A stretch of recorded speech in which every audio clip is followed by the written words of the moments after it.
closing up. I was on my own. I have to close the jail down, and walked into the room at the back behind me in the corner on the right. It felt like somebody pushed me. And I turned around, there was nobody there. So I walked off, closed everything up and walked away. And Bulldog Tours does tours here. And about 10 years later, I was talking to one of the Bulldog Tours guides who come through every evening. And I said, I don't like that room. And she said, why don't you like that room? Well, I had an experience in there. And she said, oh, that's the room where such and such, and she gave me a name, I can't remember it now, but he likes to push people. So we're in the Old City Jail now, here on the corner of Magazine and Franklin Street. Built in 1802, this was used consecutively as a jail until 1939. Originally, there were 18-foot walls around the entire perimeter. During the Civil War, there were Union POWs kept here, including the 54th Massachusetts Regiment.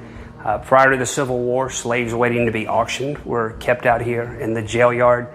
But this jail housed some of Charleston's most notorious criminals, pirates and bootleggers and murderers and you name it. This is where they were kept. It was used until 1939, and at that point, they had built a new jail, and this jail shut down. And it sat vacant for 60 years. Until 1999, they came in, stabilized it, and a couple years later after that, we started giving tours here.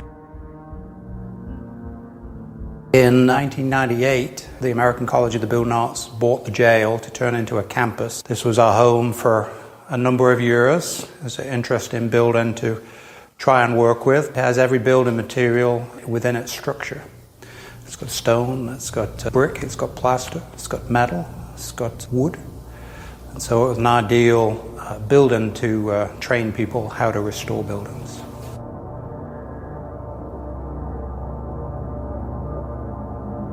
Yeah, it's absolutely one of the most haunted places. And I don't have a counter. It's hard to say like how many ghosts I'm counting in this room. I mean, nobody's really going to know that. But based on places that our tour guides take guests and the feedback that we get from guests and all these paranormal research outfits, including the ones on TV, they've all been to Charleston, they've all been on all of our tours, and this place here is the one that they get the most interaction with. And even when, I remember when this was just a project and they were stabilizing it, they had to get rid of the concrete floors and ceilings in here. And these carpenters would be in here, these contractors, throughout the day sawing and cutting and putting these floors in.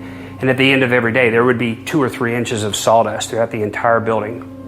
They would set the alarms, lock the doors, and go home. And then the next morning, when they came back, they would often find hundreds of footprints through here, different size feet, bare feet, different size shoes, boots, all through here. And they knew that they were the last ones that were in here. And it's instances like that even if you're a skeptic, you're like, yeah, this place has something going on.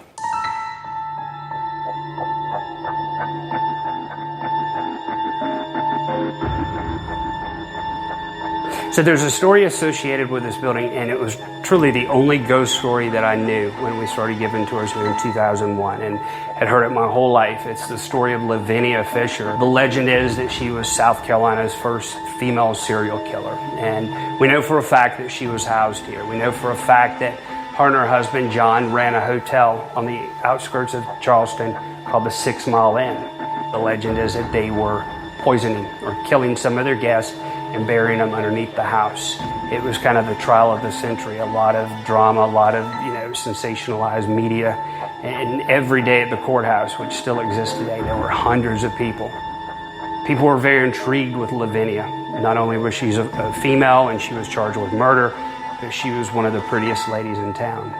She had won several beauty pageants, and she's young, and a lot of folks thought that there's no way they're ever going to execute a pretty lady like this. Jury and the judge came back and they were found guilty for their crimes. One of her final requests was to be executed in her wedding dress. So there's this beautiful lady in a long, wedding dress, and they shackled her hands and her feet, and she led the procession of thousands of people from this building to where the gallows were, up King Street. And when they get to the gallows, she eventually walks up the steps. They take the shackles off of her hands and her feet. she steps up onto the box. She reaches up, grabs the noose, puts it around her own neck, and she tightens it up. And the executioner asked Lavinia if she had any final words before she was to be hanged. And she yells out into the crowd, "If any of y'all have a message for the devil, give it to me, and I'll deliver it to him personally." She jumps off the box, and the rope catches her neck, and she dies. That was in February of 1820. Now, supposedly within hours after Lavinia's execution, inmates here in the Old City Jail that had no knowledge of her wearing a wedding dress, they claim to see the image of a lady in a long dress floating through the walls of the jail here. We've had numerous paranormal investigations and all these TV shows come here. Some of them didn't even know that story, and they would very quickly say, there's a spirit in this building of a lady. Lavinia Fisher's story absolutely will make a believer of you, of anybody. Within structures and buildings, there's history.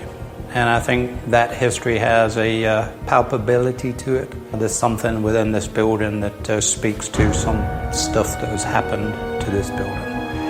And so whether you believe it or not, I think there's a sense of weight in this place.